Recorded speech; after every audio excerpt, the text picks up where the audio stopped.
태양계에는 지구와 매우 가깝게 공전하는 수천 개의 소행성들이 있습니다. 과학자들은 이들을 근지구천체 애니오라 부르고 있죠. 특히 2004년에는 아포피스라는 큰 크기의 소행성이 지구에 위협이 될 만큼 아주 가깝게 접근해 인류에게 엄청난 경각심을 불러일으키기도 하였습니다. 천문학자들은 소행성 아포피스가 2029년 지구와 충돌할 가능성이 2.7%나 된다는 것을 알아내게 됩니다. 그리고 이 소행성은 370m 크기로 이것이 만약 지구와 충돌할 경우 핵무기급 위력을 지녔기 때문에 이는 즉시 과학계는 물론 언론의 주목을 받아왔죠. 문제는 이 거대한 소행성 아포피스가 2029년 4월 13일 지구와 무려 31,600km까지 근접할 것으로 예측됐다는 것이었습니다. 이 같은 거리는 대한민국의 천리안 위성과 같은 정지위성 고도인 36,500km 궤도보다도 더 지구로 가까이 다가온다는 것이었죠.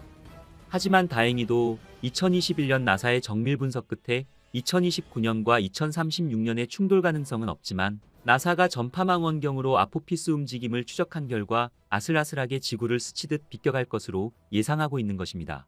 그리고 과학자들이 관측 결과를 알고서도 아포피스를 주목하는 이유는 갑자기 우주 어딘가에서 또 다른 소행성이 튀어나와 아포피스와 부딪히게 된다면 자신의 비행 궤도를 엉뚱하게 바꿀 가능성이 있었기 때문입니다. 그리고 소행성과 태양 복사의 상호작용으로 인해 야르콥스키 효과 또한 무시할 수 없는 현상이며 이런 우연들이 모여 지구를 파멸로 몰아넣을 수도 있다는 것이었죠. 그리고 더욱 흥미로운 점은 나사는 이미 소행성 아포피스를 가까이서 연구하기 위해 이 같은 미션을 진행 중이라는 것입니다. 다가올 2029년 소행성 아포피스가 지구를 근접하여 스쳐 지나갈 때의 사건은 전 세계 수십억 명이 이 현상을 육안으로 관찰할 수 있을 것입니다. 오늘의 우주의 발견은 한때 가장 위험한 소행성으로 여겨졌던 아포피스 소행성과 이 소행성을 조사하기 위해 오시리스 탐사선을 보낸 이유에 대해서 살펴보겠습니다.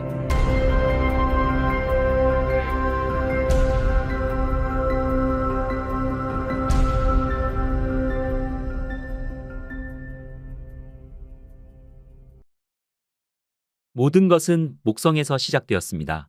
1994년 7월 슈메이커 레비9 혜성이 목성에 충돌하는 사건이었습니다. 이 사건으로 과학자와 천문학자들은 우주 물체가 행성에 미치는 영향을 실시간으로 직접 관찰할 수 있었으며 인류 역사상 처음으로 관측된 행성 충돌 사건으로 기록되었죠. 슈메이커 레비9의 영향은 지구 근접 물체에 대한 과학계 및 대중들의 인식에 큰 영향을 미친 전례 없는 천문학적 사건이었습니다.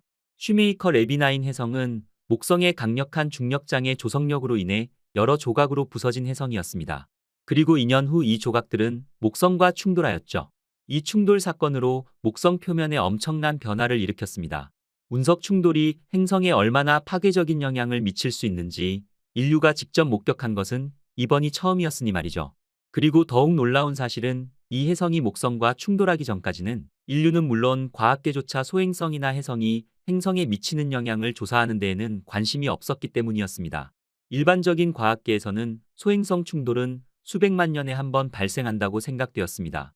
하지만 이 사건이 모든 것을 바꿔놓았죠. 이제 우리는 이러한 사건이 우리 태양계에서 일어나고 있으며 지구가 언제든지 목성과 같은 운명을 맞이할 수 있다는 것을 알고 있습니다.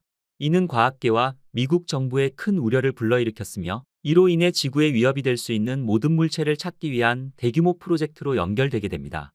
미 항공우주국 나사와 국가들은 지구 근접 물체 관찰 프로그램을 강화하며 태양계에서 근지구천체 애니오를 식별하고 추적하려는 야심찬 목표를 설정하게 되는 계기가 된 것이죠. 아포피스는 2004년 천문학자들이 지구에서 약 1억 7천만 킬로미터 떨어진 곳에 위치했을 때 처음 발견되었습니다. 처음에는 2004 MM4로 지정된 너비 370m 암석으로 그다지 주목하지 않았습니다. 그러나 후속 분석에 따라 2029년 지구와 충돌할 가능성이 37분의 1이라는 사실이 밝혀지면서 인류의 관심을 끌게 되었죠. 37분의 1 확률은 인류 역사상 가장 높은 확률이었습니다. 아포피스는 처음엔 무명의 소행성으로 발견되었으며 한 달 뒤에 아포피스라는 이름을 얻게 되었죠. 아포피스는 이집트 신화 속 파괴의 신이라는 뜻으로 아포피스라는 이름을 얻었으며 지금까지 발견된 가장 위험한 소행성으로 알려지게 됩니다. 아포피스 장축의 길이는 약 370m로 서울 여의도에 있는 63빌딩보다 더 큰 소행성입니다. 그렇다면 만약 아포피스처럼 지름 400m에 가까운 소행성이 지구에 떨어지면 어떻게 될까요? 천문연구원에 따르면 지름 20에서 50m급 소행성만 하더라도 도시 하나를 파괴할 수 있는 위력을 가지고 있습니다. 1908년 러시아 퉁구스카에는 지름 50m급 소행성이 떨어져 2000제곱킬로미터의 산림이 초토화되었죠. 지름이 400m일 경우 폭발력은 히로시마 원자폭탄의 10만 배 위력으로 폭발할 것입니다.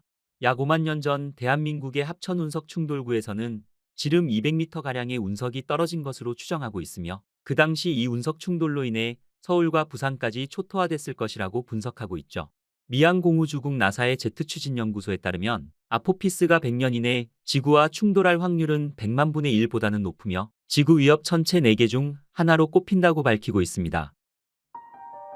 발견 당시 천문학자들은 아포피스가 지구와 충돌하게 될 확률이 2.7%에 이른다고 발표하기도 하였으며 그날은 앞으로 5년 뒤인 2029년 4월 14일 6시 46분이 될 거라고 예측하였죠. 이때 아포피스와 지구와의 거리는 약 32,000km로 대한민국 통신위성인 천리안 위성과 같은 정지궤도 위성보다 약 4,000km는 더 지구와 가깝게 지나가게 되는 것입니다. 이 정도면 3등급에서 4등급의 밝기로 지구에서 맨눈으로도 관측할 수 있습니다. 천문학자들은 아포피스 크기의 소행성이 이처럼 지구에 가까이 접근할 확률은 향후 100년 안에는 없다는 결론을 이미 공개하였죠. 그런데도 연구진은 아포피스의 비행 궤도가 다른 소행성과 충돌로 갑자기 바뀔 가능성에 대해 분석하기 시작하였습니다. 그 이유는 2029년 아포피스가 지구에 정말 아슬아슬하게 접근하기 때문일 것입니다. 만약 아포피스가 갑자기 우주 어딘가에서 튀어나온 또 다른 소행성과 부딪힌다면 소행성의 궤도가 엉뚱하게 바뀔 수 있으니까 말이죠. 그리고 최근 과학계는 이런 가능성까지 고려해 새로운 계산 결과를 내놓았습니다. 캐나다 웨스턴대와 워털루대 연구진은 태양계 내부에 알려진 130만 개 소행성의 궤도를 모두 분석했으며 2029년 전 아포피스 비행 궤도와 겹치는 구간이 있는지 컴퓨터 시뮬레이션을 돌려 확인하였다고 밝혔죠. 연구진은 공식 발표를 통해 아포피스가 다른 소행성과 궤도가 겹쳐 서로 부딪히는 일은 예측되지 않았다고 설명하며 그나마 가깝게 접근할 것으로 계산된 것은 크산투스라는 소행성이 있지만 이 역시 아포피스와 2026년 12월 1만 킬로미터 거리를 두고 지나갈 것으로 예측하였습니다. 하지만 이것은 태양계 내 이미 밝혀진 소행성 130만 개를 시뮬레이션하여 파악한 것에 국한될 것입니다. 천문학자들 사이에서는 아직 발견하지 못한 작은 소행성이 있을 수 있다는데 아마 모든 이들이 동의하고 있는 것도 사실일 것입니다.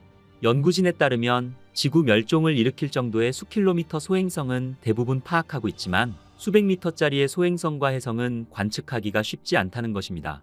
아포피스는 아직 멀리서 관찰한 게 전부이며 소행성의 형태 또한 길쭉한 땅콩 모양을 했을 거라고 추정할 뿐입니다. 2018년 명왕성을 탐사한 뉴호라이즌스호가 태양계 끝 카이퍼 벨트에서 찍어보낸 소행성 울티마툴레처럼 아포피스가 두 개의 천체가 맞닿아 있는 눈사람 모양일 경우 지구에 근접할 때 균열이 생겨 둘로 나눠질 수도 있다는 가설도 있는 것입니다. 그리고 소행성과 태양 복사의 상호작용으로 인해 발생하는 야르코프스키 효과도 무시할 수 없는 요인일 것입니다. 햇빛이 회전하는 소행성에 닿으면 햇빛을 받는 부분은 뜨거워집니다. 소행성이 회전하면서 햇빛이 없는 쪽은 차가워지고 열이 방출되게 됩니다. 이것은 소행성에 작은 출력을 가해 시간이 지남에 따라 방향 또한 바꿀 수 있는 것이죠. 야르코프스키 효과는 모델링하기 어렵지만 소행성이 끝나는 위치를 결정하는 데 큰 차이를 만들 수 있습니다. 우리는 야르코프스키 효과가 아포피스의 궤도를 어떻게 교란시킬지 정확히 알지 못합니다. 때문에 그것이 앞으로 몇 년 안에 지구에 접근할 때 그것이 어디에 있을 것인지에 대한 지식이 제한되어 있죠. 따라서 과학자들은 야르코프스키 효과가 아포피스를 얼마나 강력하게 추진하는지에 따라 다양한 궤적들을 고려해야 할 것입니다. 천문학자들은 아포피스가 발견된 이후 그 궤적을 주시해 왔습니다. 지상 관측과 레이더 측정에 따라 이 소행성은 순수한 중력 궤도에서 천천히 벗어나고 있습니다. 이러한 추세가 지속된다면 다양한 가능성 있는 시나리오를 완전히 무시할 수는 없을 것입니다.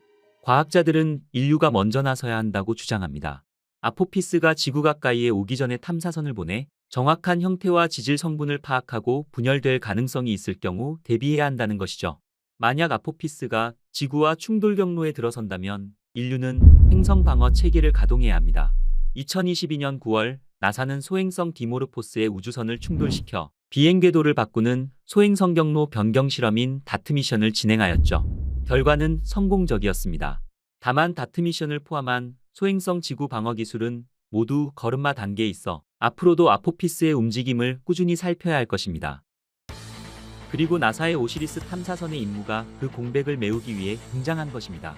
오시리스 아펙스는 소행성 베누에서 샘플을 수집하기 위해 2016년 오시리스 렉스라는 이름으로 발사된 것과 동일한 탐사선입니다.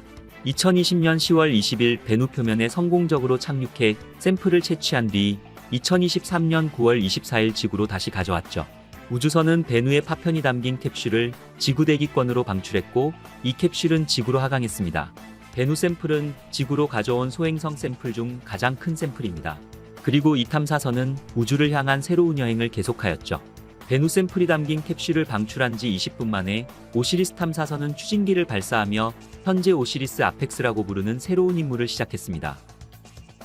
2029년 4월 13일 아포피스 소행성이 지구에 근접하게 되면 오시리스 탐사선은 지구 중력을 활용해 소행성 주변 궤도에 진입하게 될 것입니다. 그리고 18개월 동안 아포피스에 대한 귀중한 데이터를 수집해 지구로 보낼 것입니다. 이번 탐사 미션은 베누의 경우와 달리 아포피스에서는 샘플을 채취할 수 없습니다. 그러나 소행성 표면에 접근해 소행성 표면에서 5m 이내로 낙하한 후 추진기로 폭발시켜 소행성의 내부 물질을 드러내는 방식으로 탐사할 예정이죠. 그리고 1년 반에 걸쳐 아포피스 표면을 광범위하게 매핑할 것입니다. 2029년 지구에 접근할 경우 지구의 조성력으로 인해 소행성 표면이 흔들릴지도 모른다고 과학자들은 예측하고 있죠. 이것은 소행성 표면 아래에 무엇이 있는지를 확인할 수 있는 기회가 될 것입니다. 또한 이번 탐사선의 관측으로 소행성의 궤도 운동을 미터 단위까지 정확하게 예측할 수 있을 것입니다. 이로 인해 세계 주요국들은 이미 2029년 아포피스를 맞이할 준비를 시작하였죠. 미국의 경우 현재 MIT 등 4개 기관에서 탐사 프로젝트를 준비 중이며 대만과 프랑스도 아포피스 탐사를 선언하였습니다. 그리고 대한민국 또한 구체적인 계획은 아니지만 우주개발진흥기본계획에서 소행성 탐사를 밝힌 바 있습니다. 게다가 나사 관계자들은 제8차 행성방위 회의에서 아포피스를 조사하기 위해 작은 우주선 그룹을 파견하자는 제안을 제시하였죠. 아포피스에 대한 자세한 연구는 우리 주변에 숨어있는 몇몇 위험한 소행성을 더 잘 이해할 수 있는 길을 열어줄 것입니다.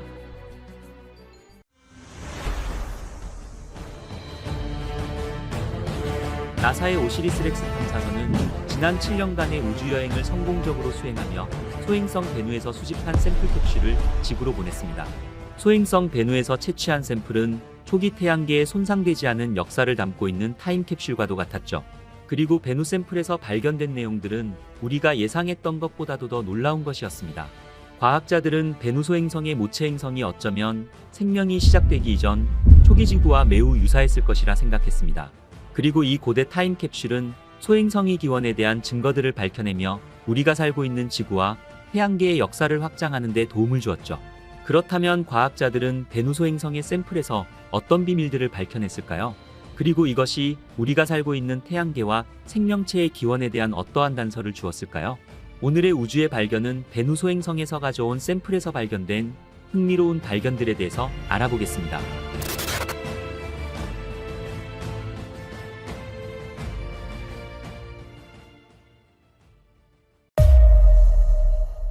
과학자들은 이제까지 수집된 가장 큰 소행성 샘플을 분석하기 시작했습니다.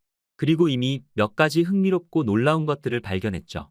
이 귀중한 샘플은 약 7년마다 지구를 근접하여 지나는 소행성 베누에서 온 것입니다. 베누 소행성에서 가져온 샘플은 약 46억 년 전 타임캡슐과도 같았습니다. 그리고 이 베누 샘플은 초기 태양계에 손상되지 않은 역사를 담고 있었죠. 베누 소행성이 특별한 이유는 지구 같은 행성이 처음 형성될 때 존재했던 것들을 포함하고 있었기 때문이었습니다. 지구에서 발견할 수 있는 소행성과 해성들은 지구의 대기 진입과 충돌로 인해 강한 열과 압력으로 원래 가지고 있던 소행성의 구성 요소들을 변화시켜 태양계 형성을 연구하는 데 어려움이 있었습니다. 하지만 소행성으로부터 직접 샘플을 수집함으로써 이러한 고대 재료를 순수하고 변형되지 않은 상태로 조사할 수 있었습니다. 베누 소행성으로 가는 여정은 2년 4개월이 넘는 시간이 걸렸습니다. 그리고 2018년 12월 3일 마침내 목표에 도착한 오시리스 탐사선은 소행성 주위를 도는 궤도로 진입했죠.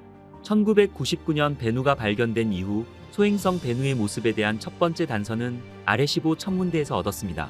그 후 오시리스 렉스 탐사선이 베누로 향하면서 소행성은 몇 개의 작은 픽셀에서 놀라울 정도로 험준한 소행성의 모습을 확대해서 볼 수 있었습니다.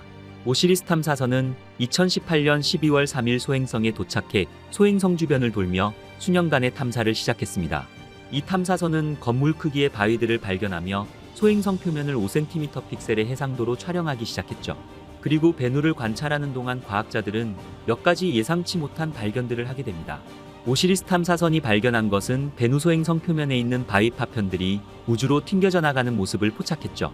이것은 소행성에서 자연 위성들이 우주로 튕겨나가 소행성의 궤도로 들어가고 다시 표면으로 돌아오는 위성들의 전체 생애 주기를 관찰할 수 있었습니다. 오시리스 탐사선은 베누 소행성을 지구와 우리의 달보다도 더 잘 촬영했습니다. 이것은 매우 고해상도 데이터를 사용해 소행성 표면을 놀랍도록 선명한 모습을 시각화할 수 있었죠. 이번 탐사 미션의 가장 흥미롭고 긴장감 넘치는 부분은 아마도 2020년 10월 20일 샘플 수집 미션일 것입니다. 오시리스 탐사선은 터치 앤 고 샘플 수집 메커니즘을 사용해 소행성 표면에 잠깐 접촉하여 샘플을 수집했죠. 그리고 오시리스 탐사선은 탐사선 본체에 부착된 로봇팔로 지구 반환 캡슐에 넣었습니다. 베누 소행성의 지름은 겨우 0.5km의 작은 소행성으로 로봇팔은 거의 무중력 상태에서 샘플을 수집해야만 했습니다. 그리고 오시리스 탐사선에게는 단 한 번의 기회만 주어졌죠. 마침내 탐사선은 나이팅게일이라 명명된 장소에서 소행성과 접촉했을 때 질소가스를 분출하여 소행성 표면 물질을 자극하며 샘플 수집을 진행했습니다. 나사가 계획한 최소의 샘플 크기의 요구사항은 60g이었지만 베누와의 6초의 짧은 접촉으로 무려 121g의 샘플을 수집할 수 있었습니다. 이것은 나사가 예상했던 것보다 2배 이상의 샘플량에 해당했죠. 오시리스 탐사선은 7년간의 우주여행 끝에 지구로 돌아왔습니다. 정확히 말하자면 특별한 화물을 반환하기 위해서였죠. 오시리스 탐사선은 2023년 9월 24일 지구에서 약 10만 킬로미터 떨어진 지점에 도달했을 때 샘플 반환 캡슐을 지구대기로 방출했습니다. 그 후 오시리스 탐사선은 지구와의 충돌을 피하며 새로운 미션을 시작하기 위해 추진기를 점화했죠. 이것은 완벽하게 계산된 미션이었습니다. 그리고 반환 캡슐 또한 약 600평방킬로미터 크기의 유타 사막의 목표를 맞추기 위해 정확한 시간과 정확한 각도에서 이루어져야만 했죠. 캡슐은 시속 43,000km의 무서운 속도로 지구를 향해 돌진하며 지구 대기권에 진입했습니다. 끓는 듯한 열기를 가진 캡슐이 대기를 가로질러 스쳐 지나갈 때 캡슐의 표면 온도는 약 2700도에 달하는 최고 온도에 도달했습니다. 이것은 태양의 표면 온도의 절반에 해당할 정도로 엄청난 열기입니다. 캡슐 내부의 120g 샘플은 PICA 차폐막이라는 열보호 시스템 덕분에 이러한 극한 온도로부터 보호받을 수 있었습니다. PICA 차폐막은 캡슐의 운동 에너지의 99% 이상을 제거하며 샘플의 온도를 75도 이하로 유지해 주었죠. 이 차폐막은 일종의 소모성 열차 폐제로 지구로 재진입하는 우주선을 보호하기 위해 외부의 보호층을 사용하는 방식으로 작동합니다. 우주선이 대기를 통과할 때 극심한 마찰을 경험하면서 엄청난 열이 발생되는 것이죠. 이때 차폐제의 온도가 상승하면 외층이 연소되는 소모 과정이 일어납니다. 그리고 이 과정에서 열차 폐제는 녹으며 기화되면서 이 가스들이 우주선에서 열을 빼앗아가는 것이죠. 이러한 차폐제는 반환 캡슐 내부로 열이 전달되는 것을 방지하며 소행성 샘플을 안전하게 유지할 수 있습니다. 지구로 진입한 지 몇 분 후 캡슐은 충분히 감속해 2개의 낙하산 중 첫 번째 낙하산을 방출했습니다. 지상에서는 약 16km 떨어진 지점에서 레이더가 캡슐의 위치를 고정하며 최종적으로 착륙할 지점에서 약 10m 이내로 추적할 수 있었죠. 캡슐은 마지막 1.5km 하강 구간에서 두 번째 낙하산이 펼쳐져 착륙 속도를 시속 18km로 줄였습니다. 캡슐이 지구 대기를 뚫고 들어온 순간부터 유타주의 험준한 사막에 착륙하기까지는 단 10분 만에 이루어졌죠. 수년간의 계획과 몇 달간의 특별 훈련, 여러 번의 리허설 끝에 나사의 회수팀은 헬리콥터를 이용해 반환 캡슐과 그 내용물을 확보할 수 있었습니다. 그리고 며칠 후 나사의 존슨 우주센터에서 과학자들이 샘플 반환 용기의 뚜껑을 열자 놀랍고도 흥미로운 광경을 마주쳤습니다. 과학자들이 처음으로 본 것은 샘플 캔스터의 항공전자 장비 데크에 있는 검은색 가루와 모래 크기의 입자들이었죠. 이 먼지들은 샘플 캔스터의 내부를 덮었을 뿐만 아니라 전자장치가 있는 데크 외부에도 퍼져 있었습니다. 이 광경을 목격한 과학자들은 순간 이해할 수 없었습니다. 완벽하게 밀폐되어 있는 샘플 캡슐 안에 어떻게 소행성의 잔해와 먼지들이 들어갈 수 있었을까? 하지만 곧 나사의 엔지니어들은 그 원인을 바로 알아볼 수 있었죠. 나사의 엔지니어 팀에 따르면 베누 소행성에 착륙했을 때 오시리스 렉스 탐사선의 짧은 접촉만으로도 소행성 표면에서 충격파가 발생되었고 이로 인해 베누 표면의 특정 물질이 우주로 방출되었다는 것입니다.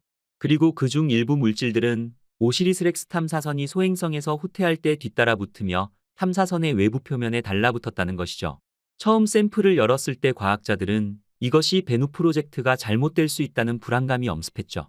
하지만 다행히도 베누 샘플의 대부분은 안전하게 밀봉된 상태로 남아 있었습니다. 그리고 추가로 가져온 보너스 물질들은 베누 프로젝트의 연구자들이 추가적으로 분석할 수 있는 뜻밖의 행운이 되었죠. 그렇지만 이 추가 물질들은 과학 연구에는 사용될 수는 있었지만 내부 샘플에 담긴 물질만큼 순수하지는 않았습니다. 그리고 정말 중요한 메인 샘플의 개봉은 계획대로 진행할 수 없었죠. 나사의 엔지니어 팀들은 메인 샘플 캡슐을 열기까지 수개월이 걸려야만 했습니다. 첫째로는 보너스로 얻은 추가 물질이 내부 샘플에 도달하는 과정을 지연시켰습니다. 나사의 과학자들은 모든 추가 물질을 신중하게 제거하며 목록화해야 했기 때문이었죠. 그리고 이 과정이 오래 걸린 또 다른 이유는 모든 작업이 질소가스로 밀폐되어 있는 글러브 박스 내부에서 이루어져야 했기 때문입니다. 우주에서 가져온 소행성의 샘플이 지구의 산소와 수증기와 같은 지구의 다른 가스와 반응하지 않도록 한 것이었죠. 하지만 이 청정한 환경은 샘플이 오염되지 않도록 하기 위해 필요했지만 이 섬세한 작업은 과학자들을 더욱 어렵게 만들었습니다. 그리고 더 주된 원인은 메인 샘플을 분해하는 과정에서 발생했죠. 이 과정은 터치 앤고 샘플 수집 메커니즘이라고 불리며 샘플 캡슐을 고정하고 있는 35개의 나사 중 2개의 나사가 기존 도구로 제거할 수 없었던 것입니다. 문제의 2개의 나사는 소행성에서 추가로 들어온 먼지로 인해 나사선이 벗겨진 상태였습니다. 과학자들은 식은땀이 났을 것입니다.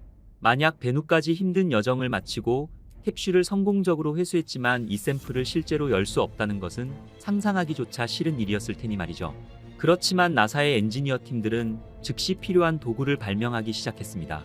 그리고 이 도구 또한 샘플을 오염으로부터 보호하기 위해 특정 등급의 비자성 외과용 스테인리스 스틸로 제작되었죠. 나사의 엔지니어 팀들은 맞춤형 비트가 장착된 새로운 드라이버와 같은 도구를 제작한 후 테스트를 거쳐야만 했습니다. 그리고 마침내 모든 시간과 노력이 결실을 맺었습니다. 반환 캡슐이 지구에 착륙한 지 3개월하고도 15일이 경과된 후 나사의 큐레이터 팀들은 이 새로운 도구들을 사용해 캡슐의 내부 물질에 접근할 수 있었습니다. 그리고 51g의 순수한 베누 물질이 드디어 드러났죠. 미양 공우주국 나사는 베누 소행성에서 가져온 샘플 중 70%는 미래 세대가 더 발전된 과학 장비로 연구할 수 있도록 순수한 상태로 보존되었으며 나머지 물질들은 전 세계의 200명 이상의 과학자들에게 연구할 기회를 주었습니다. 그렇다면 이 우주먼지 한 줌이 왜 그렇게 특별하다는 것일까요? 오시리스 탐사선에서 반환 캡슐을 회수한 지 일주일 후 과학자들은 베누 소행성의 토양 샘플을 처음으로 살펴볼 수 있었습니다. 그리고 과학자들은 베누 소행성은 이미 우리 태양계가 존재하기도 훨씬 전 약 45억 년 전에 형성되었다는 것을 발견하게 되었죠. 그리고 이 암석 샘플들의 구성 성분들은 베누 소행성이 태양계가 존재하기 전 원시적인 재료를 포함하고 있었습니다. 이것은 베누 소행성에서 수집한 샘플에서 프리솔라라고 불리는 미세한 결정을 포함하고 있었죠. 이 프리솔라 입자들은 태양이 형성되기 전 응축된 미세한 결정을 말합니다. 이러한 프리솔라 입자의 구성에 따라 과학자들은 우리 태양계가 형성되기 훨씬 전에 존재했던 별들의 종류에 대한 단서를 얻을 수 있었습니다. 별은 질량이 클수록 더 무거운 원소들을 융합할 수 있습니다. 예를 들어 소형 및 중간 질량의 별들은 수소와 같은 가벼운 원소를 헬륨으로 융합해 연소하며 결국 탄소와 질소 같은 더 무거운 원소를 융합할 수 있습니다. 그리고 거대한 질량을 가지고 있는 별들은 실리콘과 철과 같은 더 무거운 원소를 융합할 수 있죠. 여기서 중요한 것은 이러한 거대 별들은 초신성 폭발로 생을 마감하며 이 과정에서 철보다도 더 무거운 원소들이 우주로 퍼져나가 새로운 별과 소행성 그리고 지구와 같은 행성들을 형성하는 데 재활용되는 것입니다. 따라서 이러한 프리솔라 입자들을 통해 우리가 살고 있는 태양계의 고대 우주의 구성 요소들에 대해 알게 해주었습니다. 아리조나 대학교의 우주화학자 피에르 하에네쿠르 교수는 이러한 프리솔라 입자의 초기 분석 결과가 소형 별과 중간 크기 별뿐만 아니라 초신성의 증거를 보여준다고 말하며 이것이 우리 태양계가 형성되기 훨씬 전 다양한 크기의 별들이 풍부했다는 생각을 뒷받침해 주었죠. 베누 소행성 샘플의 초기 분석 결과는 탄소와 질소, 유기화합물이 풍부한 것으로 밝혀졌으며 이러한 성분들은 우리가 아는 생명체의 필수적인 구성 요소입니다. 그리고 나사의 과학팀들은 샘플에서 물을 함유한 점토 광물 형태의 물의 증거를 발견했습니다. 이 점토 광물은 베누소 행성이 한때 물을 포함하고 있었던 더 큰 천체에서 유래했을 가능성을 말해주고 있었죠. 그렇지만 이렇게 황량해 보이는 소행성에서 어떻게 생명체의 필수적인 성분들과 물의 증거들이 베누소 행성에 존재할 수 있는 것일까요? 사실 우주 전역에는 생명체의 필수 성분들이 풍부하게 존재합니다. 나사의 행성 과학자들과 천문학자들은 우리 태양계와 은하수, 심지어 성간 공간에서도 유기 화합물을 확인할 수 있었죠. 그리고 우리는 많은 탐사선과 과학 장비들을 통해 이러한 화합물들이 소행성과 운석, 위성과 은하 성운 등에서 발견할 수 있습니다. 생명체가 형성되기 위해 필요한 간단한 구성 요소는 산소와 탄소 그리고 질소의 조합입니다. 이들은 각각 우주에서 원자수의 기준으로 우주에 풍부하게 존재하는 원소들입니다. 이러한 원소들은 별 내부에서 생성되며 고대 별의 잔여물들로 인해 우주 전역에 퍼져 있는 것이죠. 그리고 더욱 흥미로운 사실은 일부 유기화합물들이 소행성에 의해 지구로 전달되기 훨씬 이전 성간 매질에서 형성되었을 가능성이 있다는 것이었죠. 그렇지만 아미노산과 기타 유기화합물이 존재한다고 해서 이곳에서 생명체가 발생했음을 의미하지는 않습니다. 실제로 대기가 없고 온도 또한 영하 73도에서 116도까지 변동하는 소행성에서는 생명이 발전하기에는 그리 환영받는 장소는 아닐 것입니다. 오히려 유기화합물의 존재의 발견은 생명체의 구성 요소가 우주 전역에 풍부하다는 것을 의미했으며 소행성 베누에서 발견된 것 또한 그 추가적인 증거를 말해주고 있는 것입니다. 베누 소행성 샘플이 생명체가 어떻게 시작되었는지를 직접적으로 설명하지는 않지만 단순한 화학과 생명으로 이어지는 복잡한 생물학 사이에 연결점을 찾는 데 도움을 줄 수 있는 중요한 단서를 제공할 수 있었습니다. 베누 소행성에서 이러한 분자를 발견한 것만으로도 흥미로웠지만 베누 샘플의 분석 결과는 지구의 물의 기원이라는 가장 큰 미스터리 중 하나를 해결할 수 있는 단서 또한 제공하였죠. 오랫동안 과학자들은 혜성이 지구 물의 주요 공급원이라고 생각했습니다. 그러나 최근 연구에 따르면 혜성의 화학적 조성이 지구의 바다의 물과 일치하지 않는 것으로 나타나게 됩니다. 하지만 베누와 같은 물이 풍부한 소행성과 운석에서 발견되는 성분들은 지구의 바닷물과 더 가까운 일치를 보여주었죠. 이 새로운 발견은 지구의 물이 혜성이 아니라 이러한 소행성과 같은 우주함석에서 왔을 수 있을 가능성을 보여주었습니다. 런던 자연사박물관 과학자 사라 러셀 교수는 베누 샘플이 수화광물로 주로 구성되어 있다고 언급하며 이것은 베누가 한때 물을 품고 있던 큰 천체의 일부였을 가능성을 제시하였죠. 그리고 베누 샘플은 시간이 지남에 따라 물이 존재해야만 발생하는 동적 변화를 나타내는 증거들로 가득 차게 됩니다. 이것은 물이 증발한 후 남겨진 점토 광물이나 소금과 같은 것들에서 나타나는 것이었죠. 베누 샘플에는 세르펜타인이라는 광물이 포함되어 있었으며 이것은 지구의 중간 해령에서 발견되는 암석과 유사했습니다. 지구의 중간 해령은 용융물질이 지구의 멘틀에서 올라와 물과 만나면서 새로운 지각을 형성하는 장소입니다. 베누 샘플 또한 지구의 열수 분출구 근처에서 형성될 수 있는 피로호타이트를 포함하고 있었죠. 그리고 더욱 놀라운 사실은 오시리스 렉스의 과학팀이 샘플에서 DNA의 필수 성분인 인산염을 발견했다는 것입니다. 이러한 수용성 인산염의 존재는 수십억 년 전 베누 소행성이 더 큰 진흙덩어리의 일부였거나 지질 활동이 활발한 행성에서 유래되었다는 가능성을 말하는 것이었죠.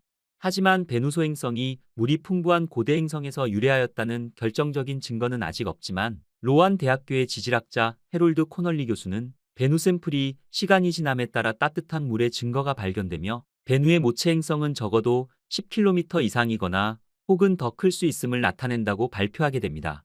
그리고 이 같은 화합물은 토성의 위성 엔셀라두스와 유로파와 같이 얼음으로 덮인 위성에서 유래했을 수도 있습니다. 이것은 다시 한번 베누가 한때 생명체의 필수적인 성분을 포함한 고대 바다세계의 행성 조각일 수 있음을 시사한 것이었죠. 그렇다면 만약 이것이 사실이라면 베누 소행성은 모체 행성에서 어떻게 떨어져 나왔을까요?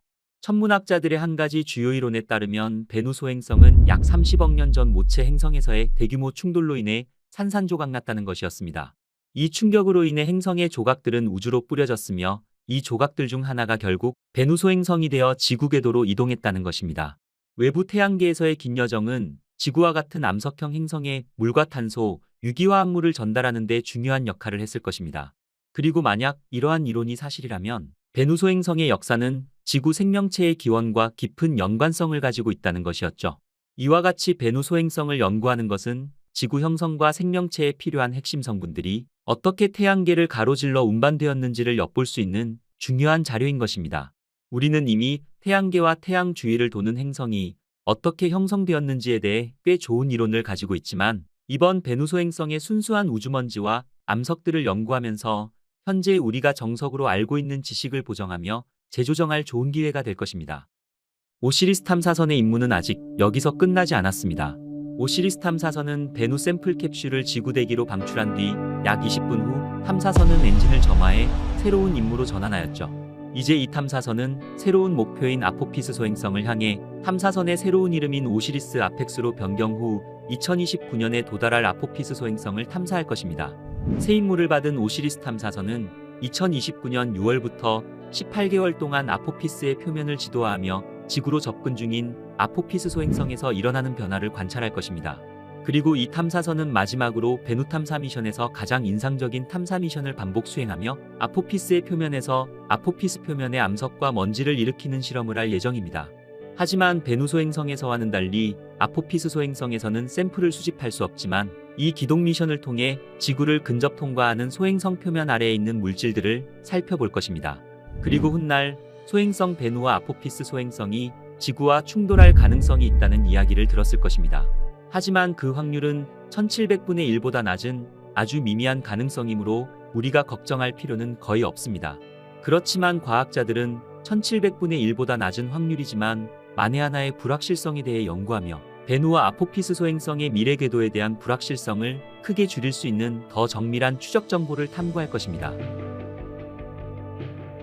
그리고 오시리스 렉스 탐사선은 베누 소행성의 파동을 포착했습니다. 나사의 엔지니어 팀은 베누 소행성의 파동 데이트를 특별한 과정을 통해 소리로 변환함으로써 우리가 우주를 완전히 새로운 방식으로 경험할 수 있게 해주었죠. 소행성 베누의 소리를 함께 들어보시죠.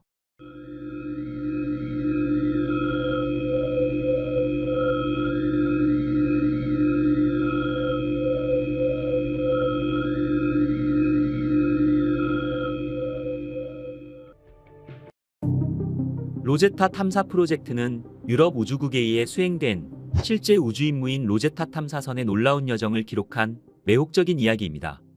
2004년 발사된 로제타 탐사선은 67P 추류모프 게라시멘코 혜성과 만나 연구하는 특별한 임무에 착수하여 우리 태양계의 기원에 대한 미스터리를 밝혀냈습니다. 그 과정에서 탐사선은 수많은 성공을 맞이했고 엄청난 도전에 직면하였습니다. 이 이야기는 역사상 처음으로 혜성 가까이에 접근하여 혜성 표면에 착륙하는 것을 목표로 하는 야심찬 계획으로 로제타 탐사선의 발사로 시작되었죠. 10년 이상 우주를 여행한 후 탐사선은 마침내 목적지인 67P 혜성에 도달하게 됩니다. 빠르게 움직이는 혜성을 탐사하기 위해서는 치밀한 계산과 정밀한 기동성이 필요했기 때문에 이 업적만으로도 상당한 성과를 거두었습니다. 탐사선이 혜성에 가까워지면서 필레라는 이름의 착륙선을 혜성 표면에 배치하는 어려운 과제에 직면하게 됩니다. 마침내 착륙선은 성공적으로 풀려났고 혜성 지표면에 역사적인 착륙을 시도하였지만 필레 착륙선의 작살이 착륙선을 혜성 표면에 안전하게 고정시키지 못하는 예상치 못한 큰 좌절에 직면하였습니다. 인류에게 혜성만큼이나 두려움과 경의의 대상이 된 천체는 없었습니다. 이 중에서 가장 널리 알려진 혜성은 바로 헨리 혜성이었죠. 로제타 프로젝트는 1986년, 76년 만에 찾아온 헨리 혜성에서부터 시작되었습니다. 이후 전문가들은 혜성을 망원경으로 관측하는 것을 넘어 직접 뚜껑을 열어볼 마음을 품기 시작하였죠. 과학자들이 혜성에 관심을 두게 된 것은 혜성이 태양계 생성 당시 어떤 물질로 만들어졌는지를 알아볼 수 있는 일종의 타임캡슐이기 때문이라고 생각했기 때문이었죠. 헨리 혜성이 우리 인류에게 보여준 감동은 인류가 혜성 탐사를 본격적으로 시작할 수 있게 하는 원동력이었습니다.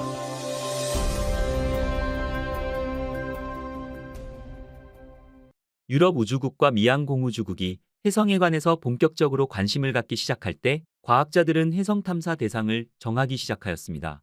1986년 지오토 탐사선은 헨리 혜성에서 불과 600km 정도 떨어진 지점까지 접근했지만 천문학자들은 더 자세한 정보를 위해서는 혜성에 더 가까이 다가가야 한다고 갈망하게 되었죠.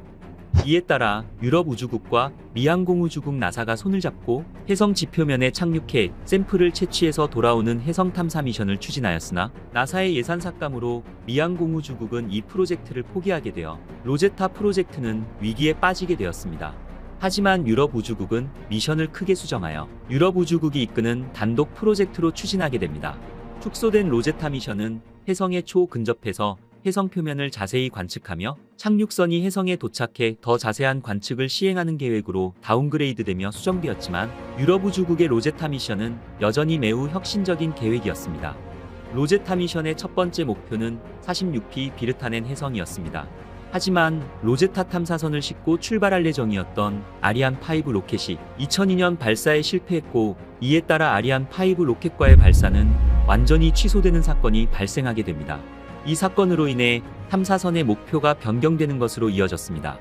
혜성의 특성상 긴 공전 주기를 가지고 있는 혜성의 큰 이심률은 다시 원하는 지점에 도달하기까지 상당 시간 기다려야만 했기 때문에 로제타 탐사선의 목표는 10년 내에 과학자들이 원하는 지점에 접근할 예정인 67P 혜성으로 변경되게 됩니다. 하지만 67P 혜성이 태양과 가장 가까이 접근할 때 지구 궤도에서 매우 가까워지는데, 이때 탐사선이 혜성에 도달하게 된다면 혜성이 태양빛을 받아 표면이 증발하면서 혜성의 모습을 제대로 관측하기 어려워집니다. 혜성 주변과 혜성의 대기에 있는 먼지와 가스들이 태양빛을 반사하기 때문이었죠. 보통 지구와 태양까지의 거리의 3배 정도가 되면 태양빛에 반응하게 되고 가스와 먼지를 분출하기 시작하는데, 혜성의 중심에 있는 혜성핵은 계속해서 코마 부분의 가스와 먼지들을 공급하게 되어 이로 인해서 혜성의 자세한 관측이 힘들어진다는 것입니다. 따라서 로제타 탐사선은 67P 혜성이 태양빛을 받기 전에 탐사 위치에 도착해야만 했습니다. 탐사 초기 67P 혜성은 46억 년 전 태양계 형성 당시의 모습을 유지하고 있는 혜성으로 분석되었습니다. 과학자들은 로제타가 이 혜성을 탐사해 자료를 보내오면 태양계의 진화 역사와 생명의 기원을 밝힐 실마리를 찾을 수 있을 것으로 기대하였죠. 그리고 로제타 탐사선과 그의 착륙선 필레의 이름은 고대 이집트가 남긴 비밀의 문을 여는 키였던 로제타 스톤 비문과 이집트의 나일강 상류에 있는 섬 필레에서 발견된 오벨리스크의 비문에서 유래한 이름들로 인류에게 고대 이집트 문명을 알려준 로제타석처럼 로제타 탐사선과 필레 착륙선으로 인해 깊고 깊은 우리 태양계와 우주의 비밀이 풀리길 바라는 마음으로 명명되었습니다.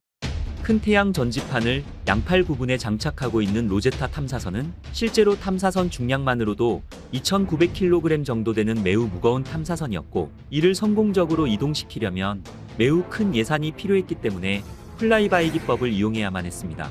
이는 10년 8개월 동안 우리 태양계 안에서 행성 그리고 소행성 등의 중력을 이용해서 속도를 감속 가속하는 방법인 플라이바이 기법을 최소 6번 이상 적용시킨 탐사였기 때문에 최첨단 기술과 정교한 계산이 뒷받침되어야 함은 물론이었으며 아주 작은 실수나 예외도 허용되지 않는 엄청난 탐사 계획이었습니다.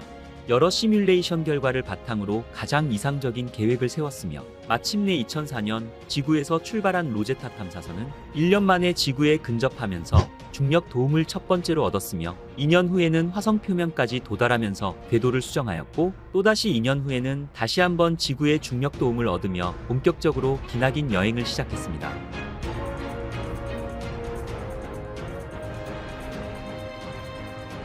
이어서 2번의 소행성 중력 도움과 또 한 번의 지구 중력 도움을 얻으면서 2011년엔 전력 소비를 최소화해 배터리와 전자장비의 수명을 연장하기 위해서 잠시 동안 동면에 들어가기도 하였죠.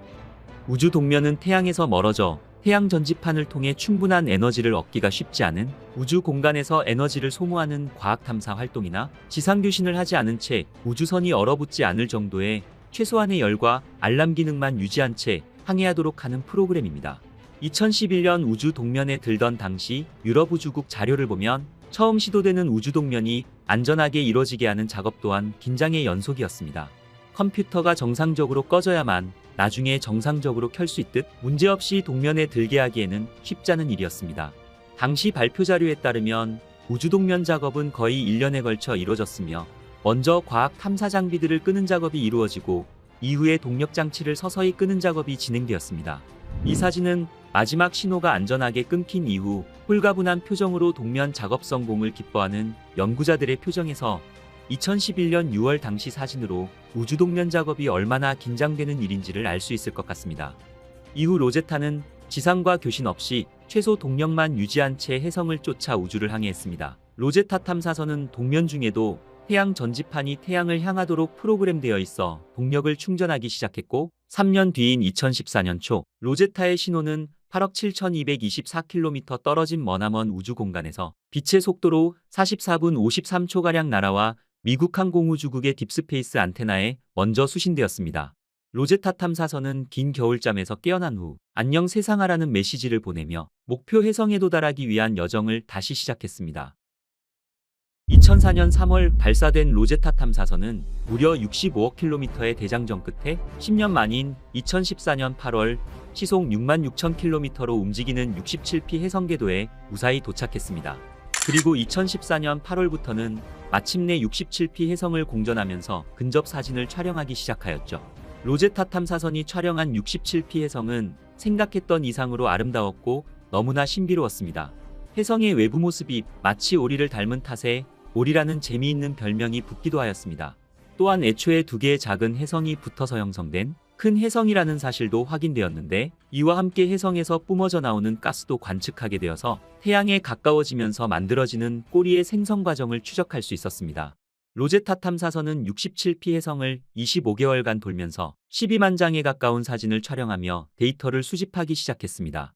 그리고 3달 후인 11월 마침내 로제타 탐사선과 함께 동행한 해성 표면 착륙선인 필레가 무한한 도전을 준비하였습니다. 그러나 별탈 없이 진행되는 듯하던 로제타 프로젝트는 이내 큰 난항에 빠지게 되었습니다. 로제타의 동행자인 필레 착륙선을 해성 표면에 착륙시키는 데 어려움을 겪게 된 것이었죠. 해성의 표면 중력은 지구 중력의 10만 분의 1 수준으로 사실상 무중력 상태와 가까웠습니다. 67P 해성 표면에 필레가 착륙하는 것은 결코 쉬운 문제가 아니었죠. 그리고 해성의 표면은 생각했던 것보다 절벽과 협곡이 많았습니다. 로제타 엔지니어들은 착륙 지점을 찾기가 매우 어려웠습니다. 크기가 4km 정도밖에 되지 않는 67P 해성의 중력이 너무 낮기 때문에 착륙선이 잘못 착륙하다가 높이 튕겨 나가기라도 한다면 10여 년의 노력이 물거품이 될 수도 있었으니까 말이죠. 이는 상당히 어렵고 신중한 작업이었습니다. 2014년 9월 마침내 착륙선이자 탐사로봇인 필레의 착륙 지점을 정하게 되었고, 그해 11월 12일 착륙을 시도했습니다. 여러 번 시도한 끝에 간신히 67P 해성 표면에 안착한 필레 착륙선은 곧 바닥으로 굴러 떨어졌습니다.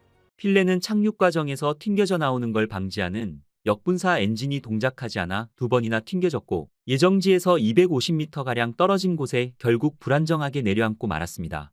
필레가 불안정하게 착륙한 곳은 절벽 옆으로 추정되었으며 태양 빛이 거의 들어오지 않는 어둠 속일 거라 추정하였습니다.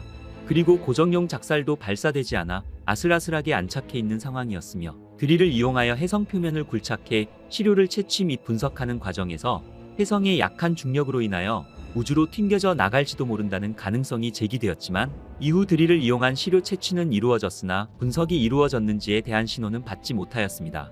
하지만 문제는 필레에 탑재된 자체 배터리 지속 시간이 64시간에 불과하다는 점이었습니다. 이에 필레는 태양빛을 조금이라도 더 받기 위해 몸체를 35도 회전시키며 기를 썼지만 결국 배터리 방전으로 휴면 상태에 들어갔으며 사실상 작별을 고하게 되었습니다. 해성이 태양에 근접하면서 그늘에서 벗어나 태양광 발전을 사용할 수 있을지도 모르지만 그것도 동면 상태에서라도 작동하고 있어야 가능한 것이기 때문에 필레가 되살아나는 건 힘든 것으로 추정하였습니다. 그러나 2015년 6월 14일 ESA는 필레가 태양광에서 전력을 얻어 7개월 만에 극적으로 깨어났고, 약 한 달간 67P 해성의 구성 성분 등에 대한 정보를 보내온 필레는 지난해 7월 교신이 완전히 끊겨 어디에 있는지조차 파악할 수 없는 신세가 되고 말았죠. 원인은 알 수 없으나 과학자들은 기계 오류나 에너지 부족을 원인으로 보고 있으며 2016년 2월 12일부로 공식적으로 영구 동면 상태임을 선언했습니다. 사실상 신호를 다시 받을 가능성은 0%에 가깝기 때문에 더 이상 명령을 보내지 않을 거라고 밝혔습니다. 결국 해성 비밀을 탐사하는 임무는 온전히 로제타의 몫으로 남게 되었죠.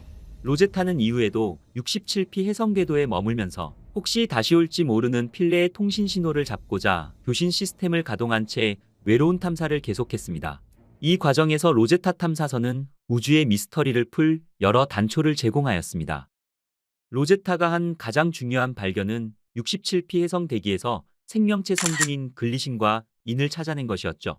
물론 생명체를 찾아낸 것은 아니지만 글리신은 아미노산 가운데 생명체를 이루는 단백질을 만드는 성분 중 하나이며, 이는 DNA와 세포막의 핵심 재료인 것입니다. 그동안 과학계는 혜성이 지구와 충돌하면서 아미노산 등 생명체의 구성 요소를 지구에 전달했을 수 있다는 가설을 세워왔으며, 로제타의 발견은 이러한 짐작을 뒷받침하는 것으로 과학계에서는 이 엄청난 발견에 대해서 흥분을 감출 수 없었습니다. 그리고 로제타의 놀라운 발견은 계속 이어졌습니다. 또한 로제타는 기존 과학계의 통설을 깨뜨린 것도 있었습니다. 바로 지구의 물이 혜성에서 온 것이 아니라는 사실이었죠. 로제타가 67P 혜성 정보를 지구에 전송하기 전까지 상당수의 과학자들은 물을 머금은 혜성이 지구에 충돌하면서 물이 흘러들어왔을 것이라고 믿었습니다. 하지만 로제타가 보내온 데이터를 분석한 결과 67P 혜성에서 발견된 물의 중수소 비율은 지구 물에 비해 매우 높다는 사실이었죠. 이는 지구의 물의 기원이 혜성일 가능성이 낮다는 것을 의미한다는 것입니다. 이로 인해 지구와 혜성과의 연관성은 다시 멀어졌습니다. 하지만 이 데이터는 소행성의 수분 함량이 일반적으로 매우 낮음에도 불구하고 소행성이 지구의 물 공급원임을 시사하는 모델에 더 많은 가중치를 부여하고 있습니다. 지구의 물은 어디에서 왔을까요? 어쩌면 67P 혜성이 궤도를 돌며 태양과 가까워져 우리가 찾고 있는 물의 기원이 모두 증발해버린 것은 아닐까요? 이처럼 과학 발전에 큰 공을 세운 로제타 탐사선에게도 작별의 시간이 다가왔습니다. 목성 주위를 도는 67P 혜성이 점차 태양에서 멀어지면서부터 태양 에너지를 이용해서 전력 생산하는 로제타 탐사선은 임무를 이어가기 어려운 상황이 된 것이었죠. 이에 유럽 우주국 ESA는 로제타가 끝내 우주 쓰레기가 될 것이라 판단하였고, 그런 상황이 오기 전 로제타를 67P 혜성에 추락시키기로 하는 마지막 임무를 결정했습니다. 이는 로제타를 혜성에 최대한 접근하게 해 더 많은 정보를 수집하기 위한 결정이기도 하였습니다. 로제타는 그동안 67P 혜성 궤도에 머물렀을 뿐 혜성 표면을 가까이에 이른 적은 없었습니다. 결국 혜성으로의 추락은 로제타 탐사선에게 부여된 최후 임무가 되었습니다. 로제타는 최대한 천천히 혜성에 접근하며 고해상도로 혜성 표면을 촬영하고 화학 성분을 분석한 자료를 충돌 직전까지 지구에 전송하였습니다. 그리고 이 과정에서 다시 한번 극적인 일이 일어났습니다. 혜성과 충돌하려고 다가가던 중 그동안 위치를 알 수 없던 필레 착륙선을 찾은 것이었죠. 필레 착륙선은 햇빛이 들지 않는 바위 아래에서 발견되었습니다. 로제타에 탑재된 카메라 오시리스를 개발한 세실리아 투비아나 ESA 연구원은 이제야 필레가 왜 이렇게 통신이 안 됐는지 알았다며 혜성 충돌을 앞두고 필레를 찾게 되어서 정말 기쁘다고 심정을 전하기도 하였죠. 결국 로제타 탐사선은 혜성에 추락하여 충돌 직전까지 11만 6천 장의 사진과 데이터를 지구로 전송한 뒤 12년간의 기나긴 탐사 임무를 완전히 종료하였습니다. 로제타는 잠들었지만 로제타 탐사선이 남긴 자료들의 해석과 연구는 혜성과 태양계의 초기 정보에 관한 실로 엄청난 정보를 전달해 주었습니다. 혜성 궤도에 진입한 일 자체가 2014년 과학계의 가장 획기적인 성과로 꼽힐 만큼 로제타와 필레는 혜성에 관한 인류의 궁금증을 풀어냈으며 혜성의 고해상도 표면 사진을 전송해 지리적 특성을 연구하는 데 큰 도움을 준 것은 물론이고, 대기에서 탄소 성분이 함유된 유기분자와 핵을 둘러싼 먼지와 가스에서 산소 분자가 다량으로 포함되어 있다는 사실을 밝혀냈습니다. 또 필레의 드릴 작업을 통해 혜성 표면 아래는 딱딱한 얼음으로 덮여 있다는 것도 알게 되었죠. 로제타 미션은 인류에게 상상력과 우주기원에 대한 경이로움과 호기심을 불러일으켰습니다. 로제타의 성과는 미래 세대의 과학자들과 우주 탐험가들에게 영감을 주었고, 우리가 우주로 더 멀리 모험을 하면서 그 너머에 있는 우주의 신비에 대한 해답을 찾는 미래의 우주 탐사 임무에 영감을 주었습니다.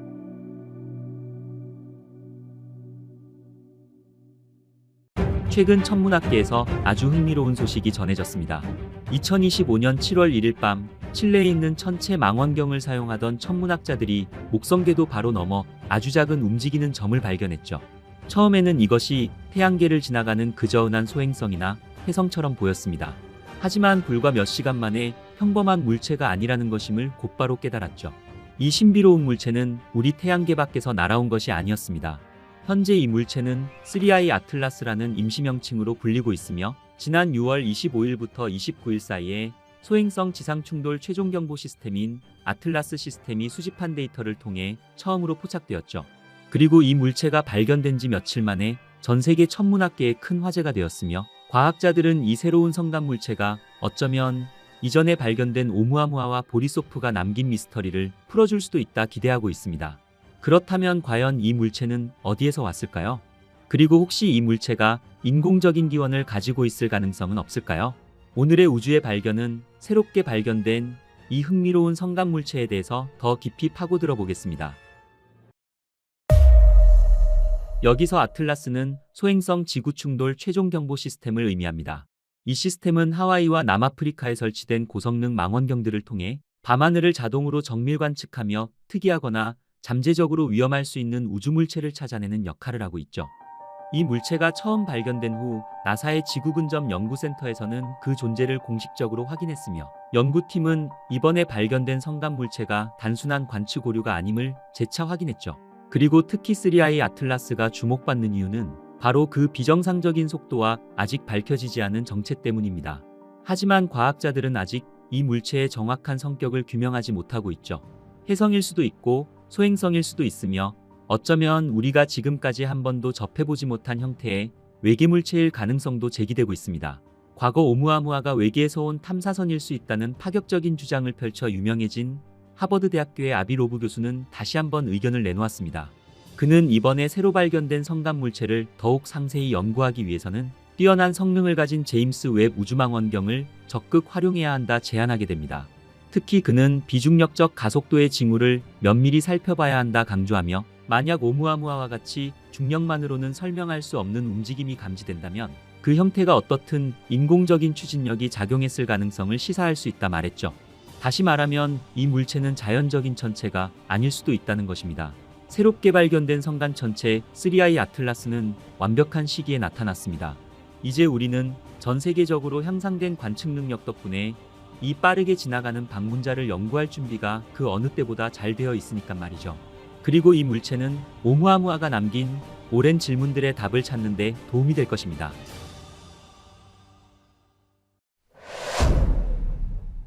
칠레에 있는 천문학자들은 망원경으로 하늘을 관측하다 아주 이상한 걸 발견했습니다. 마치 정체불명의 소행성처럼 보였는데 궤적이 아주 특이해서 지구 궤도 근처까지 다가올 가능성이 있다 생각했죠. 처음에는 그냥 A11PL3G라고 불렀습니다. 그런데 시간이 지날수록 상황은 더욱 흥미진진해졌습니다. 7월 1일과 7월 2일에 추가로 관측을 해보니 이 물체가 보통 천체들이 가는 길을 따르지 않는다는 걸 알게 되었죠. 천문학자들이 궤적을 맞추기 시작하자마자 그 징후는 명확했습니다. 그 궤도 경로는 매우 날카로운 쌍곡선 형태를 띠고 있었으며, 이는 태양 중력에 묶여있지 않다는 것을 의미했죠. 이것이 바로 성간 물체의 결정적인 특징이었습니다. 하지만 그 경로를 확인하기 위해 더 많은 데이터가 필요했죠. 바로 그때 샘딘이라는 아마추어 천문학자가 결정적인 단서를 찾아냈습니다. 그가 지난 6월 말 아틀라스 망원경으로 찍었던 오래된 사진들에서 이 물체를 발견한 것입니다. 그 덕분에 과학자들은 이 물체의 움직임을 더 정확하게 추적할 수 있었으며, 그 궤도를 훨씬 더 정밀하게 계산할 수 있었습니다. 그 후 우주 물체들을 관리하는 소행성 센터에는 전 세계 망원경들로부터 100건이 넘는 관측 보고가 쏟아져 나왔으며, 심지어 어떤 천문학자들은 이 물체가 혜성일 수도 있다고 보고하기도 했죠. 이렇게 새로운 정보들이 계속 나오면서 소행성 센터는 이 물체에 3I 아틀라스라는 이름을 붙이게 됩니다.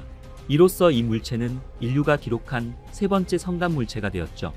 나사의 제트 추진 연구소 지구 근접 물체 연구센터장인 폴 차스 박사는 이 녀석은 정말 엄청나게 빨리 움직이고 있다 말하며, 이 혜성이 성간 우주에서 왔다는 데는 전혀 의심의 여지가 없으며, 이 물체의 궤적을 거꾸로 추적해보면 대략 우리 은하의 중심 다른 태양계에서 온 것이 확실한데 어느 태양계에서 왔는지는 아직은 알 수 없다 말하며, 현재 이 물체는 초속 약 61km라는 엄청난 속도로 태양계를 가로지르고 있다는 사실만은 확실하다 말하였죠.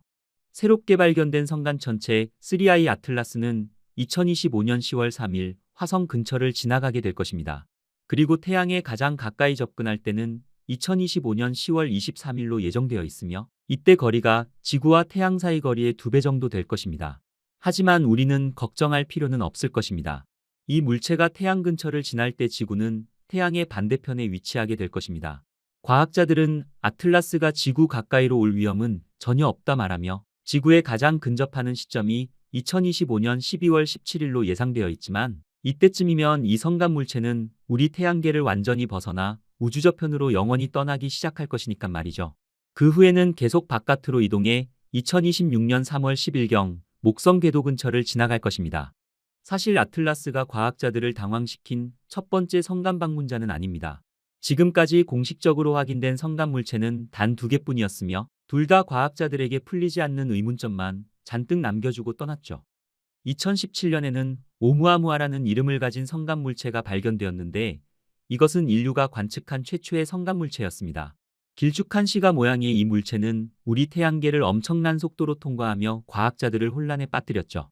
특히 과학자들이 오umu아무아의 성격에 대해 의문을 가졌던 것은 이 물체가 태양에서 멀어질 때 이상하게도 속도가 더 빨라졌기 때문이었습니다.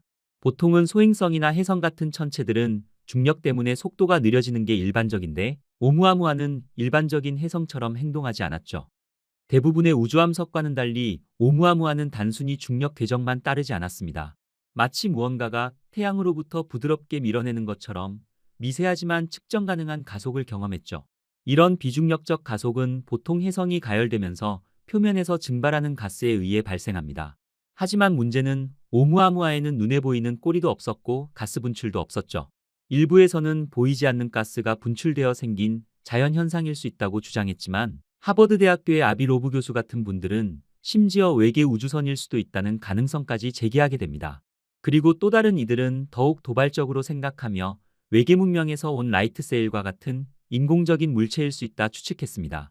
인공적인 외계 물체라는 아이디어는 한때 헤드라인을 장식했지만 이후 과학계에서는 대부분이 배제되었죠. 그리고 오늘날 대부분의 과학자들 또한 오umu아무아가 자연물체였다는 데 동의하고 있지만 그 정확한 구성과 기원은 여전히 미스터리로 남아 있습니다. 이후 2019년 보리소프라는 또 다른 성간 방문자가 관측되었습니다. 보리소프는 오umu아무아와 달리 꼬리도 선명하게 보였으며 우리 태양계 내의 혜성들과 유사한 구성을 가진 명백한 혜성이었죠. 보리소프의 발견은 성간 물체가 일회성 사건이 아닌 생각보다 더 자주 발생할 수 있다는 것을 확인시켜 주었습니다. 그리고 이 발견으로 어떤 면에서는 과학계에 안도감을 주기도 했죠. 성간 혜성이 어떤 모습이어야 하는지에 대한 오랜 기대를 확인시켜 주었기 때문이었습니다. 오umu아무아와 보리소프는 성간 물체가 다양할 수 있다는 것을 보여주었으며 이제 아틀라스는 세 번째 데이터 포인트가 되었습니다. 이 물체들 중 어떤 것이 일반적이며 또 어떤 것이 특이한 현상인지를 이해하는 데 매우 중요한 단서가 될 것입니다. 과학자들은 이 새로 발견된 물체의 정확한 크기를 아직 확신하지 못하고 있습니다. 하지만 아비 로브 교수는 최근 이 물체가 비정상적으로 밝다는 점을 말하며 이것이 중요한 단서가 될 수 있다 지적했죠. 그는 이 물체가 유난히 밝게 보이는 이유를 설명했는데 만약 표면이 암석 소행성처럼 어둡고 이렇게 많은 빛을 반사하게 된다면 이 천체의 지름은 약 12km에서 20km에 달할 정도로 엄청나게 커야 한다는 겁니다. 만약 이것이 사실이라면 오umu아무아나 보리소프보다 훨씬 더 큰 물체가 될 수 있다는 얘기였죠. 하지만 더 반사율이 높거나 심지어 가스를 방출하고 있을 가능성도 있어서 크기 추정치가 왜곡될 수도 있습니다. 그리고 여기서부터 더욱 흥미로워집니다. 만약 이 물체가 오umu아무아에서 관측되었던 것과 유사한 비중력적 가속을 보이기 시작한다면 이는 완전히 새로운 탐사 방향을 열 수 있습니다. 이러한 가속은 가스 분출에 의해 발생할 수도 있으며 일부 과학자들은 인공적인 추진력에 의해 발생할 수 있다 말합니다. 이것이 바로 지금 모든 시선이 제임스 웹 우주망원경으로 향하는 이유입니다. 강력한 적외선 기능을 갖춘 제임스 웹 우주망원경은 이 성간 물체에서 나오는 열 방출을 감지하여 온도와 크기, 어쩌면 모양까지도 밝혀낼 수 있을 것입니다. 또 다른 흥미로운 특징은 이 물체의 궤도 경사각이 거의 175도에 달한다는 점입니다.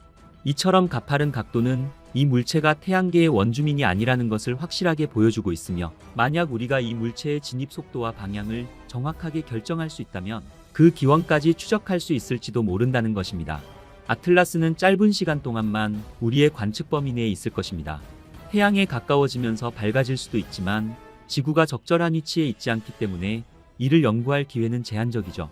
지상 망원경과 제임스 웹과 같은 우주 관측소, 그리고 분광 연구까지 결합한다면 이 물체가 혜성인지 소행성인지 아니면 완전히 예상치 못한 것인지를 알아낼 수 있을 것입니다. 그렇다면 왜 이제 와서 이런 물체들이 더 많이 포착될까요? 2017년 오umu아무아가 발견되기 전까지는 우리 태양계를 통과한 성간 물체가 단 한 개도 확인된 적이 없었습니다. 그런데 불과 몇 년 만에 벌써 3개나 확인하게 된 것입니다. 일부 과학자들은 이 현상을 매우 의아하게 생각했죠. 수백 년간 잠잠하다가 왜 갑자기 이렇게 다른 항성계에서 온 방문객들이 나타나는 걸까요? 혹시 이런 물체들이 항상 우리 태양계를 지나갔지만 우리가 그걸 탐지할 기술이 없었던 건 아닐까요? 아니면 이번에 나타난 이런 현상에는 정말 뭔가 특별한 의미가 있는 것은 아닐까요? 과학자들은 앞으로 몇 주, 몇 달 동안 아틀라스를 계속 관측하면서 그 크기와 모양, 그리고 어디에서 왔는지에 대해 더 많은 것을 알아낼 것입니다. 오umu아무아와 보리소프가 지나갈 때와 비교하면 오늘날의 망원경과 추적 시스템은 훨씬 더 발전했습니다. 덕분에 이 신비로운 방문객을 더 자세히 연구할 좋은 기회를 얻게 되었죠. 이렇게 늘어난 표본 크기는 매우 중요합니다. 현재는 알려진 성간물체가 단 3개뿐이라 그동안 천문학자들은 아주 작은 통계적 데이터로만 작업할 수밖에 없었죠. 하지만 더 많은 사례가 확보되면 성간물체를 유형별로 분류하고 그들의 기원을 추적하며 행성과 혜성이 어떻게 형성되고 우주로 어떻게 방출되는지에 대한 더 포괄적 이해를 구축할 수 있을 것입니다. 앞으로 몇 달 동안 아틀라스가 우리 하늘을 가로지를 때 천문학자들은 이 우주적 비밀들을 더 많이 밝혀내기 위해 면밀히 주시할 것입니다. 그리고 더 나은 도구와 더 강력한 망원경, 그리고 다가오는 임무들 덕분에 우리는 다음 별에서 온 방문자를 포착할 준비가 그 어느 때보다 잘 되어 있죠. 400여 년 전 갈릴레오 갈릴레이가 자신이 직접 만든 작은 망원경으로 밤하늘을 관측하며 인류의 천문학을 영원히 바꿔놓았습니다. 오늘날 우리는 베라 루빈 천문대의 등장으로 또 다른 혁명적인 변화의 가장자리에 서 있습니다. 이 천문대는 스캐너처럼 밤하늘을 훑어 우주의 움직이는 모습을 포착하도록 지어졌죠. 그리고 이 천문대는 모든 것을 포착할 것입니다. 하늘을 가로지르는 소행성들과 갑자기 밝아지거나 희미해지는 별들, 심지어 물리학의 가장 큰 미스터리인 암흑물질과 암흑에너지에 대한 단서까지도 말이죠. 루빈 천문대는 이전에 존재했던 그 어떤 망원경들과는 다릅니다. 3.2기가픽셀의 거대한 카메라와 넓은 시야 덕분에 며칠마다 전체 밤하늘을 조사할 수 있죠. 그리고 이번에 발견된 성간물체처럼 빠르게 움직이는 일시적인 물체들까지도 더 빠르게, 더 자주 포착할 수 있습니다. 실제 이 망원경은 이미 첫 이미지를 공개했으며 일부 근지구 소행성을 포함하여 여러 개의 새로운 소행성을 탐지했죠.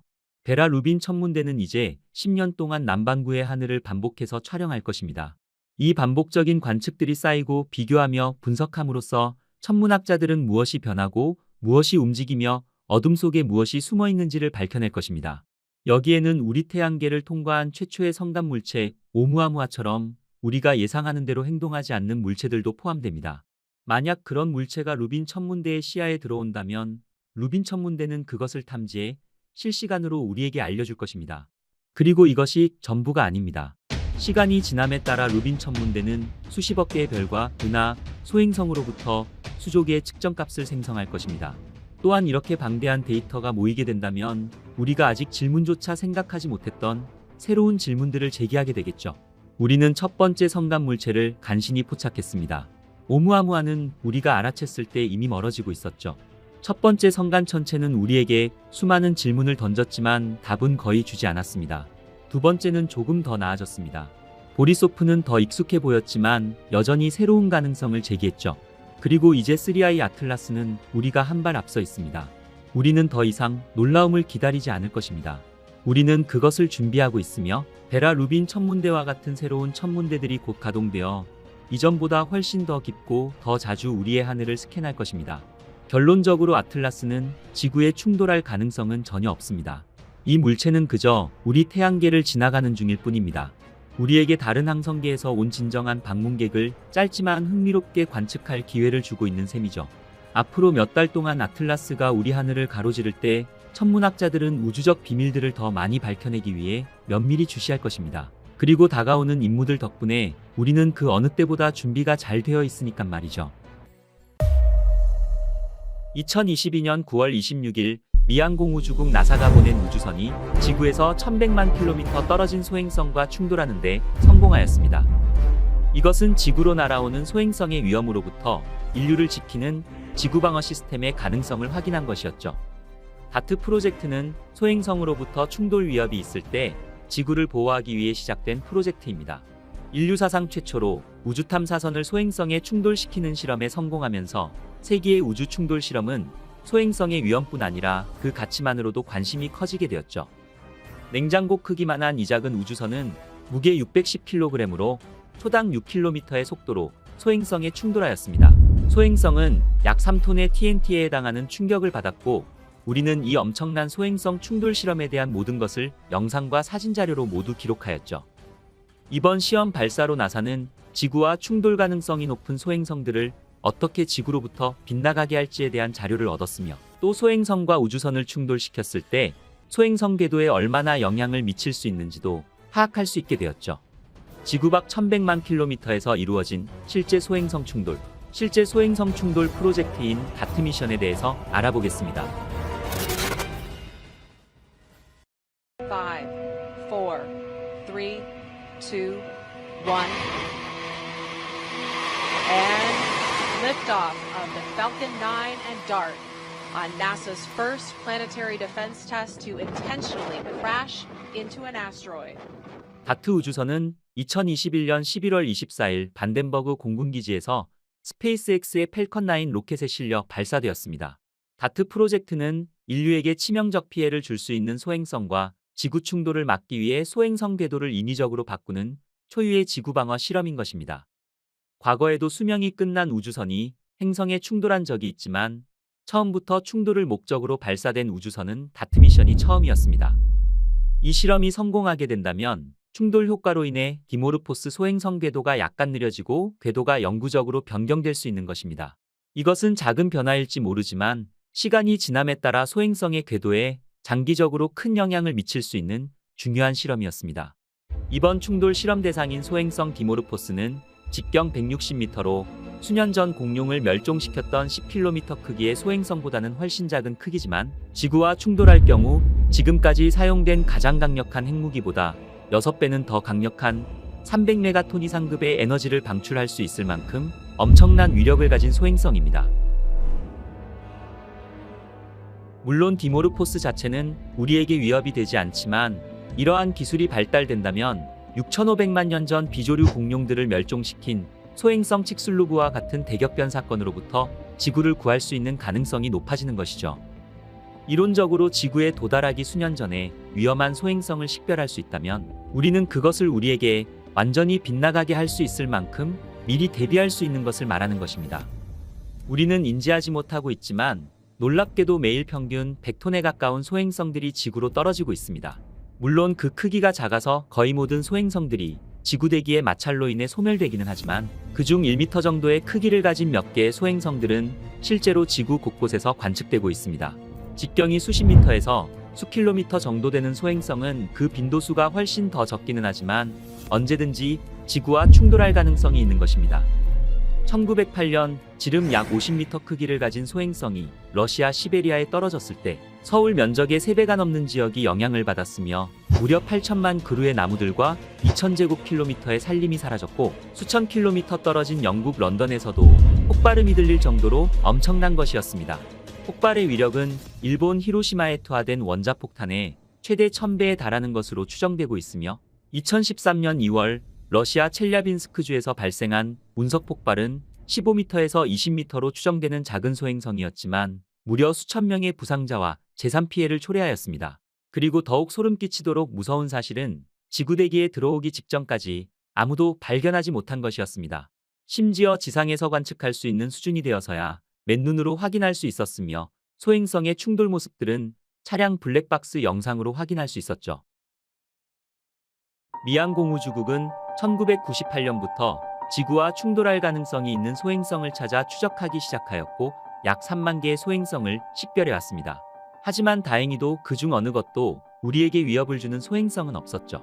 그러나 미항공우주국이 실제로 포착한 소행성은 전체 소행성의 일부에 불과합니다. 지구에 충돌했을 경우 심각한 위험을 초래할 수 있는 140m 크기 이상의 소행성들은 약 2만 5천여 개가 있을 것으로 추정하고 있으며 이 중 50%도 안 되는 만여 개만이 확인되어 추적 감시 중인 것입니다. 하지만 나머지 15,000개는 아직 발견조차 하지 못하고 있는 것이죠. 이는 지구를 위협할 수 있는 소행성들을 배제할 수 없는 상황임을 말하고 있으며 이러한 사실들을 대비할 수 있는 일환으로 시작된 것이 바로 다트 미션입니다. 과학자들은 소행성의 위협을 심각하게 받아들이고 있으며 이번 다트 미션이 그토록 중요한 이유인 것입니다. 그렇다면 태양 주위를 돌고 있는 수많은 소행성 중에서 왜 하필 디모르포스가 이번 임무의 목표가 되었을까요? 다트 우주선이 충돌하게 될 디모르포스는 쌍소행 성계의 작은 천체로 그리스어로 쌍둥이를 뜻하는 모체 디디모스와 약 1.2km밖에 떨어져 있지 않은 소행성 주위를 도는 위성입니다. 디모르포스의 크기는 길이 163m로 그보다 더 큰 780m의 모행성 디디모스 주위를 11시간 55분 주기로 돌고 있습니다. 이 소행성은 비교적 오랫동안 관측했기 때문에 어떤 시점에서 어디에 있을지를 정확하게 파악할 수 있었죠. 2022년 10월 4일, 향후 40년 중 디모르포스는 지구에 가장 근접할 것으로 예측되는 시점이었습니다. 하지만 실제 충돌은 2022년 9월 27일에 이루어졌죠. 그 이유는 이 시기에 디모르포스가 지구에서 가장 가까운 지점에 있었으며 소행성 충돌 결과를 지구에서 더 명확하게 관측하기가 좀 더 효과적이었기 때문이었습니다. 다트 우주선은 다른 우주선에 비해 특별한 과학적 관측 장비가 탑재되지 않았습니다. 다트 우주선의 크기는 가정에서 사용하는 냉장고 크기 정도이고 무게는 610kg에 불과하며 2개의 롤이 탑재된 금속 상자 형태의 우주선으로 제작되었습니다. 다트 우주선의 목적은 소행성과 충돌하는 것이 목적이므로 목표 달성에 필요한 장비들로 구성되어 있습니다. 넓게 펼 수 있는 태양 전지판과 고해상도 카메라, 충돌 목표 소행성인 디모르포스를 찾아가기 위한 별 추적 장치, 추진에 필요한 추진 시스템과 지구와 통신할 수 있는 고성능 안테나 등으로 목표를 향해 나아가기 위한 최소한의 장치만 탑재되어 있죠. 하지만 우주선에 탑재된 소프트웨어의 경우 군사적 미사일에 적용되는 고성능 프로그램이 사용되었습니다. 이것은 지구에서 발사한 미사일이 지구 밖 1100만 킬로미터를 날아가 목표물에 명중시키기 위한 것으로 미사일에 사용되는 소프트웨어를 다트 우주선에 탑재한 것입니다. 그리고 리차큐브라는 작은 보조 우주선과도 함께 탑재되어 있습니다. 함께 탑재되어 있는 리차큐브는 소행성 충돌 직전에 배치될 더 작은 큐브셋입니다. 이탈리아 우주국 ASI에서 만든 이 작은 큐브셋은 충돌 직전과 충돌 순간 그리고 이후 상황을 모니터링하며 그 모습을 포착하는 임무를 가지고 있죠. 약 610kg에 달하는 작은 크기의 탐사선 다트는 약 10개월간 우주를 항해하며 1100만 킬로미터 떨어진 목표 지점까지 초속 6.6km의 속력으로 디모르포스를 향해 날아갔습니다. 충돌 일주일 전 다트 우주선에 탑재되어 있던 작은 큐브셋인 리차큐브가 분리되었습니다. 다트 우주선은 충돌 4시간 전 약 9만 킬로미터 밖에서 마지막 경로 조정을 하며 스마트 자율항법 비행체제로 완전히 전환해 관제팀의 지시 없이 다트 우주선에 탑재되어 있는 카메라에만 의존하여 스스로 목표 지점으로 향해 돌진하였습니다. 나사가 예상한 성공 가능성은 10%가 채 되지 않았습니다. 총알의 6배가 넘는 속도인 초속 6.6km로 날아가는 우주선을 지구 밖 1100만 킬로미터 떨어진 거리에서 고작 160m 관역에 명중시킨다는 것은 결코 쉬운 일이 아니었습니다. 만약 디모르포스에 충돌하지 못하고 그냥 지나간다면 연료 절약 모드로 전환해 2년을 더 기다려야만 했죠. 다트 우주선은 점점 목표 지점으로 다가갔고 다트 우주선이 디모르포스에 근접하면서 소행성의 실제 사진을 지구로 송출하였습니다. 다트 프로젝트 연구진들에게는 긴장되는 순간이었습니다. 충돌 직전 디모르포스의 표면이 점점 선명해지면서 확대되고 작은 돌 하나까지 구분할 수 있을 정도로 선명하게 보이는 마지막 순간, 다트 우주선이 소행성과 충돌하며 지구로 송출하는 사진이 끊어졌습니다. 다트 미션 팀들은 일제히 환호하며 기뻐하였습니다. 일반적으로 탐사선과의 신호가 끊긴다면 문제가 있다는 것을 의미하지만 이번 다트 미션에서는 성공적으로 임무가 수행되었음을 의미하는 반가운 신호였던 것이었죠. 다트 탐사선은 충돌 직전까지 그 생생한 장면을 지구로 보내주었으며 디모르포스 소행성의 모습은 마치 바위로 덮인 달걀 모양과 같아 보였으며 중력에 의해 간신히 붙어있는 돌더미처럼 보이는 소행성의 모습이었습니다. 다트 우주선이 성공적으로 디모르포스에 충돌하는 순간 제임스 웹 우주망원경과 허블 우주망원경 등 다양한 우주망원경들과 지구에 배치된 여러 대형 망원경을 이용해 디모르포스의 궤도 변화를 측정하기 시작하였습니다.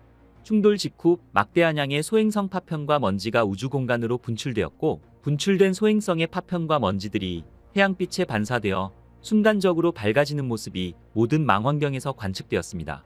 허블 우주망원경보다 제임스 웹 우주망원경에서 더 밝은 모습을 확인할 수 있었던 이유는 충돌 직후 분출된 소행성의 파편들과 먼지에서 나오는 모든 적외선을 제임스 웹 우주망원경으로 관측이 가능했기 때문이었죠. 또한 소행성과 충돌하기 며칠 전 분리된 이탈리아 우주국의 큐브 위성 리차큐브의 관측 결과를 종합하여 다트 프로젝트에 대한 결론에 도달할 수 있었습니다. 나사의 연구팀들은 다트 우주선이 디모르포스와 충돌할 경우 디모르포스의 공전 주기를 약 7분에서 11분 정도 단축시킬 것으로 예측하였지만 충돌 후 분석을 통해 관측된 새로운 공전 주기는 11시간 23분으로 무려 32분이나 짧아졌다는 것을 확인할 수 있었습니다. 이것은 나사의 예상보다도 충돌의 영향이 훨씬 더 컸다는 것을 의미하는 결과인 것이었습니다. 이후 과학자들은 다트 미션으로 충돌이 남긴 여파를 분석하였으며 이러한 방법이 얼마나 효과적인지 궁극적으로 다트 미션으로 소행성의 위협으로부터 지구를 구할 수 있는지에 대해서 분석하였습니다. 이번 네이처지에 실린 연구 결과는 충돌 마지막 순간과 이 충돌이 소행성에 어떠한 영향을 미쳤는지에 대해 자세하게 설명해 주었습니다. 발표된 연구에 따르면 탐사선의 소행성 충돌 때문에 소행성 궤도가 축소되었으며 현재 디모르포스는 충돌 전보다 32분 더 빠르게 궤도를 돌고 있음을 밝혀졌습니다. 이는 지구로 향하는 위험한 소행성이 발견될 경우 이를 탐사선과 충돌시키는 임무를 통해 지구에서 멀어지게 할 수 있음이 가능하다는 의미인 것입니다. 그리고 우주선의 궤적 데이터와 충돌 직전의 소행성 표면 사진을 결합했으며 이를 통해 다트가 초속 6km 이상의 속도로 디모르포스를 향해 돌진할 때 가장 먼저 부딪힌 부분은 태양 전지판 중 한 부분이었고 이 패널은 폭 6.5m의 바위에 부딪혔음을 알아냈습니다. 이 충돌로 인해 디모르포스는 최소 1000톤에 달하는 암석들이 분출되었고 이 파편들은 소행성기로 수만 킬로미터에 걸쳐 소행성의 꼬리를 형성하였습니다. 이것은 마치 혜성과 같은 모습이었습니다.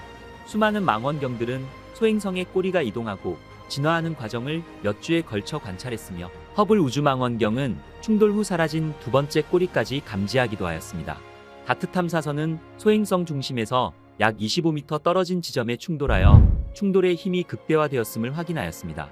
충돌 때문에 많은 양의 소행성 잔해가 바깥쪽으로 날아갔으며 이러한 충돌에 대한 힘의 반동은 소행성의 이전 궤도에서 더 멀리 떨어졌으며 이 잔해들의 분사로 인하여 디모르포스의 추가 추진력이 다트 탐사선에 의해 부여된 추진력보다 4배에 달했다고 추정하였습니다. 미항공우주국은 단 하나의 소행성에 이 기술을 시연했지만 과학자들은 이 결과가 미래에 있을 위험에 광범위하게 적용될 수 있다고 주장하며 이 충돌 실험으로 과학자들의 아이디어가 맞았다는 것을 증명하였습니다. 하지만 다트 프로그램 과학자인 톰 스테틀러 박사는 이 실험에서 많은 결론을 내리는 것은 불가능할 것이라고 밝히기도 하였으며 소행성의 구성물질과 외형 등 다양한 모습을 가지고 있는 소행성들은 늘 다양한 방법으로 태양과 행성들을 공전하고 있기 때문에 소행성에 대한 단 한 번의 실험이 모든 소행성에 유사하게 대비될 것이라고 예측하는 것은 자칫 위험할 수 있다고 말하기도 하였죠.